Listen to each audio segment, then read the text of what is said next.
এই অনেকগুলো রেসিপি একটা মাত্র ভিডিওর ভেতরে।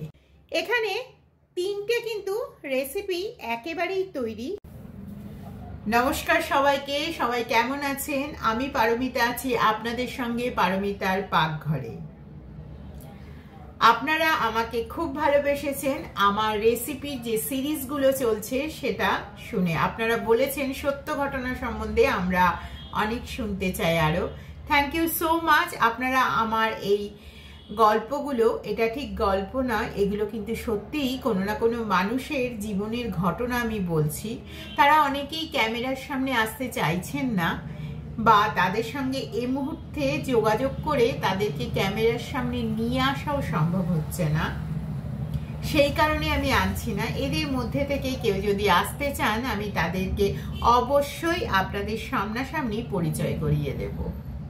কিন্তু যারা লুকিয়ে আছেন তাদের নাম বাধ্য হয়ে আমাকে পাল্টিয়ে বলতে হচ্ছে। ঠিক সেই কারণেই সত্য ঘটনা যেরকম চলছে আমার সিরিজ চলবে, তার সাথে সাথে আজকে আমি নিয়ে এসেছি একটা ইউনিক রেসিপি। আজকে একটা নয়, একেবারে তিনটে রেসিপি। সেই রেসিপিগুলো আমরা অনেকে চিনি, আবার অনেকে চিনিও না। তার আলাদা আলাদা নাম আছে। তাহলে সেটা ক্রমশ প্রকাশ পাক। তাহলে শুরু করা যাক আজকে সেই অনেকগুলো রেসিপি একটা মাত্র ভিডিওর ভেতরে। কিছু কিছু রেসিপিতে সত্য ঘটনা বলা সম্ভব নয়। কিছু কিছু রেসিপি আমাকে কিন্তু আপনাদেরকে বলতে হবে রেসিপিটা সম্বন্ধে। তো সেক্ষেত্রে কি হবে, আপনারা সেদিন আমার রেসিপির সাথে সাথে আমার কনভারসেশনটাও পাবেন। আর যেদিন সত্য ঘটনা বলবো সেদিন কিন্তু সত্য ঘটনা দিয়েই শুরু হবে। এই হচ্ছে আমার সিরিজ। এখানে রয়েছে কিছুটা ওল, এখানে রয়েছে মোচার কুঁড়ি, এখানে রয়েছে হাফ আলু, আর এখানে রয়েছে অল্প একটু পালং শাক। এই সমস্ত পালং শাকটা আলাদা করে, প্রত্যেকটাই আলাদা আলাদা করে, আলু আর মোচা একটা সেটে, এবং এই যে এখানে কিছুটা ওল রেখেছি, এই ওলটা একটা সেটে করে আমি আলাদা তিনটে তিনটে সেদ্ধ করব। প্রথমে সেদ্ধ করে নেব এই প্রত্যেকটা জিনিস। এবারে আমি একটা মশলা বানাবো। মশলা বানাবার জন্য এখানে দেখুন নিয়ে এসছি একটু বেশি করে হলুদ সর্ষে বা সাদা সর্ষে, আর তার সাথে দেব দুটো কাঁচা লঙ্কা। এইটা দিয়ে একটা বেশ অল্প জল দিয়ে একটা পেস্ট বানাবো। কিন্তু তার আগে এর মধ্যে দিয়ে দেব হাফ চামচেরও কম একটু লবণ। দিলে কি হবে, এই যে সর্ষেটা বাটবো এটা কিন্তু একটু তেতো ভাব একেবারেই থাকবে না। দিয়ে দিচ্ছি একটু সামান্য পরিমাণে লবণ। কিছুটা লঙ্কা আমি সর্ষের তেল দিয়ে ভেজে নিচ্ছি। আজকে যে রেসিপি বানাচ্ছি সেটা কিন্তু সম্পূর্ণ একটা ভাতের সঙ্গে খাবার মতন রেসিপি। কিছুটা লঙ্কা আমি ভেজে নিচ্ছি। একটু সর্ষের তেল প্রথমে গরম করে নেব। এখানে কিছুটা পালং শাক সেদ্ধ আমি নিয়ে এসেছি। এবারে আমি এর মধ্যে দিয়ে দেবো সামান্য একটু লবণ। পালং শাক যদিও আমি লবণ দিয়ে সেদ্ধ করেছি, কিন্তু জলটা যেহেতু বাদ দিয়েছি মানে এখানে দেখুন এই যে পালং শাকের সেদ্ধ জলটা আছে, এটা দিয়ে আমি ডাল বানিয়ে নেব। ডাল বানালে এটা খুব স্বাস্থ্যকর একটা ডাল কিন্তু তৈরি হবে। এবারে এর মধ্যে এই যে এখানে আমি শুকনো লঙ্কা সর্ষের তেলে ভেজে আনলাম, এইটা দিয়ে একটা আমি পালং শাক মাখা করব। আজকে সমস্ত রেসিপি কিন্তু একেবারে ইউনিক রেসিপি, এবং এই রেসিপি আপনারা গরম ভাতে খেয়ে দেখবেন সমস্ত খাবারের জন্য কোনো রকম তরকারি লাগবে না। একটু ঘি দিলেই কিন্তু এই সমস্ত মাখা দিয়েই আপনারা খেয়ে ফেলতে পারবেন। এবারে আমি কিছুটা তেল এবং একটু লঙ্কা দিলাম।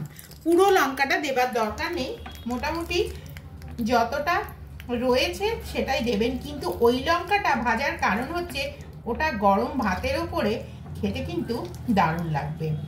এইটা হচ্ছে পালং শাক মাখা বা পালং শাকের ভর্তা।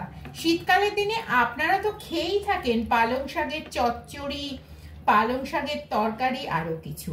পালং শাকের আরো একটি নতুন রেসিপি আমি আপনাদের কাছে নিয়ে আসব। আজকে নিয়ে এলাম পালং শাক মাখা। এই পালং শাক মাখা কিন্তু আমি ছোট্টবেলার থেকে খাই, আমার মা করে। এটাকে যদি আপনারা ব্রেডের মধ্যে দিয়ে খেতে চান তাও খেতে পারেন, গরম ভাতেই খাওয়া হয়। এছাড়া আপনারা যদি রুটির মধ্যে রোল করে খেতে চান সেটাও কিন্তু খেতে দারুণ হবে। এই তৈরি হয়ে গেল পালং শাক মাখা। এরপরে যে মাখাটা আমি বানাবো সেটা হচ্ছে ওল মাখা। ওল মাখার কিন্তু একটা নির্দিষ্ট নিয়ম আছে। ওল কিন্তু যেমন তেমন করে মাখলে সেটা কিন্তু খেতে একেবারেই ভালো হয় না, তাই সেই নির্দিষ্ট নিয়ম মেনেই কিন্তু ওলটি মাখতে হবে। সেজন্য আমি আজকের ওলটা একেবারেই কচি ওল। ওলেরও আরো একটি নতুন রেসিপি আপনাদের কাছে আসতে চলেছে, কিন্তু আজকে আমি বানাচ্ছি ওল মাখা। প্রথমে ওলটাকে আমি হাত দিয়ে খুব ভালো করে প্রথমে মেখে নেব। দেখুন এত নরম এবং সুসেদ্ধ হয়েছে, কারণ ওলটা হচ্ছে একেবারেই কচি ওল। ওলটা মেখে নেবার পরে এর মধ্যে দিতে হবে কাঁচা সর্ষের তেল। এটা কিন্তু ভাজা সর্ষের তেল দেয়া যাবে না। একেবারে বাঙালি অথেন্টিক রান্নাতে কিন্তু অনেক রকমের প্রভেদ আছে, সেগুলো কিন্তু খেয়াল করতে হবে। এরপরে আমি এই যে সর্ষে এবং কাঁচা লঙ্কাটা বেটে নিয়ে এলাম সেটা আমি সম্পূর্ণ এর মধ্যে মিশিয়ে দেব। এটা কিন্তু খেতে চরমতম সুন্দর হবে যখন আপনারা গরম ভাতের সাথে এটা খাবেন। এরপরে এর মধ্যে দিয়ে দেব লেবুর রস। ওলে কিন্তু লেবুর রস না পড়লে সেটা কিন্তু খেতে একদমই ভালো লাগবে না। সেজন্য এর মধ্যে দিয়ে দিচ্ছি আমি আধখানা লেবুর রস। একটা গোটা লেবুর হাফটা আমি কেটে নিয়েছি, তাই এটা হচ্ছে তার হাফটা, একটা হাফ লেবুর রস। আর দিয়ে দিচ্ছি লবণ। যেহেতু কাঁচা লঙ্কা বাটা রয়েছে একটু লবণটা বেশি লাগবে লেবুর রস এবং সর্ষে থাকার জন্য। যেহেতু কাঁচা লঙ্কা বাটা রয়েছে আমি আর কাঁচা লঙ্কা দিলাম না, কিন্তু এর সাথে যদি গোটা কাঁচা লঙ্কা আপনারা কামড়ে খেতে চান সেটা কিন্তু খেতেই পারেন। এগুলো প্রত্যেকটাই কিন্তু গরম ভাতের সঙ্গে জমে যাওয়া খাবার, এবং বাড়িতে প্রত্যেকে এই খাবারগুলো খেতে চাইবে। কারণ এখনকার মানুষেরা এতটা বার্গার পিৎজা খেয়ে থাকে যে এই সমস্ত খাবারের স্বাদ অনেকেই কিন্তু ভুলে গিয়েছে। তাই সেই সমস্ত পুরনো মায়েদের ঠাকুমাদের কথা মনে করে আজকে আমার এই এপিসোড। এবারে নিয়ে এসছি মোচার কুঁড়ি ভাতে। মোচার কুঁড়ি ভাতে একেবারেই একটি ইউনিক ভাতে। এটা কিন্তু সাধারণত খাওয়াই হয় না। এই যে অংশটা হয় কুচিয়ে আমরা তরকারির ভেতর দিয়ে দিই, না হলে কিন্তু এটা আমরা সাধারণত ফেলে দিই। কিন্তু আমার যখন বিয়ে হয়ে আমি এলাম তখন আমার শাশুড়ি মা এই রান্নাটা করেছিল, এবং আমি এই রান্নাটা প্রথমবার তার হাতে খেয়েছিলাম, এবং তারপর থেকে এই খাবারটার কিন্তু আমি ফ্যান হয়ে গেছিলাম। তো যাই হোক, আজকে আমি সেই মোচার কুঁড়ি ভাতে বানালাম। এটি একেবারেই বাংলার একটি হারিয়ে যাওয়া রান্নার মধ্যে কিন্তু পড়ে। প্রথমে মোচার কুঁড়িটা খুব ভালো করে আমি মেখে নিচ্ছি। এরপরে এর মধ্যে মিশিয়ে দিচ্ছি সেই যে আলুটা সেদ্ধ করলাম, হাফ আলুটা, সেইটা। এই আলু এবং মোচার কুঁড়ি একসাথেই কিন্তু মাখতে হবে, না হলে মোচাটা একটু কষাটে মতন খেতে লাগবে।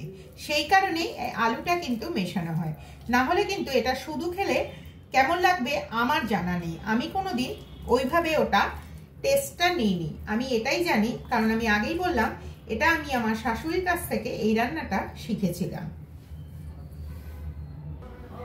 এর মধ্যে মেশাবো কিছুটা সর্ষের তেল। সর্ষের তেলের পরিমাণটা একটু বেশি লাগে, সেজন্য আমি এখানে 1.5 স্পুন মতন দিলাম এর মধ্যে সর্ষের তেল। তারপরে দিচ্ছি এর মধ্যে লবণ। লবণ দিলে কিন্তু এই যে একটু মোচা বলে কেউ যে ভাবেন তেতো, কিন্তু এটা সেদ্ধ করে দেখবেন কোনো রকম তেতো কিন্তু থাকবে না। আর দিয়ে দিচ্ছি একটু অল্প কাঁচা লঙ্কা। এইটা দিয়েই কিন্তু সম্পূর্ণ মাখাটা কমপ্লিট হবে। তাহলে কেমন লাগলো আজকে আমার এই ইউনিক 3টে সেদ্ধ রেসিপি বা ভাতে ভাতে রেসিপি অবশ্যই আপনারা কমেন্ট করে জানাবেন। প্রত্যেকটাই কিন্তু একে অপরকে কম্পিট করছে, তাই প্রত্যেকটা রেসিপি খুবই হারিয়ে যাওয়া একটি ট্রেডিশনাল রেসিপির মধ্যেই কিন্তু পড়ে। এখানে তিনটে কিন্তু রেসিপি একেবারেই তৈরি।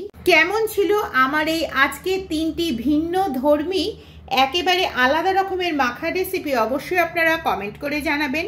তাহলে আজ এই পর্যন্তই। আগামীতে আমি আবার ফিরবো আপনাদের কাছে একেবারে নতুন রেসিপি নিয়ে।